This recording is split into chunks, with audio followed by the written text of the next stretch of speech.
Nicolas Bouzou. Un triste record maintenant avec vous ce matin, le déficit commercial français.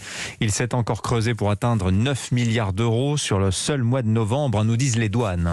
Oui, alors ce déficit commercial, Dimitri, c'est un problème majeur qui menace notre prospérité à venir.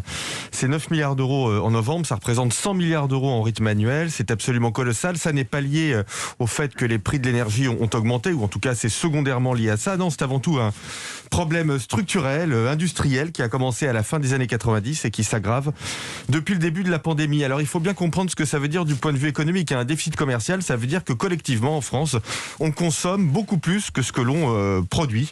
Et c'est un phénomène que l'actuelle mandature n'a pas réussi du tout à corriger. La vérité, c'est que la France vit très au-dessus de ses moyens. Et c'est un problème aussi parce que cela révèle la désindustrialisation.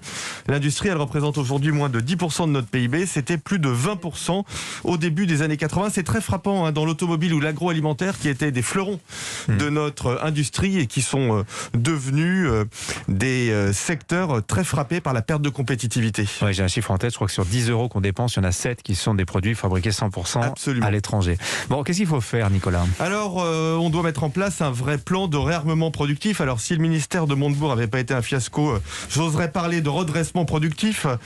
On a besoin d'entreprises plus grandes, d'entreprises plus innovantes. Alors, on a fait beaucoup ces dernières années pour la compétitivité prix. On a fait le pacte de responsabilité, le crédit impôt compétitivité emploi, la baisse des impôts de production. Et tout ceci est bien, ça permet vraiment une amélioration de notre compétitivité. On a fait aussi pour l'innovation avec le crédit impôt recherche. Ça aussi, ça va dans la bonne direction. Mais ce que l'on voit bien, c'est que l'on doit aller beaucoup plus loin, se dire que c'est une priorité nationale.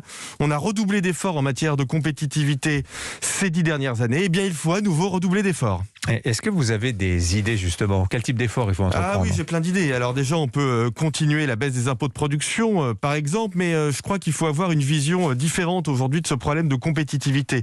Aujourd'hui, les aides à l'innovation, les aides au commerce extérieur sont très dispersées.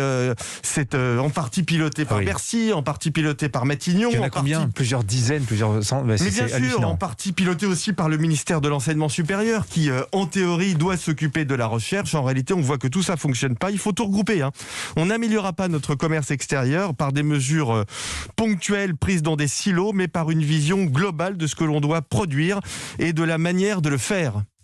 Merci Nicolas Bouzou. Il y a un vrai problème, c'est vrai, de choix aussi industriels. Absolument. On ne fait pas de haut de gamme, mais on ne fait pas non plus de bas de gamme comme les Espagnols. On est entre les deux et on paye le prix de notre indécision. Absolument.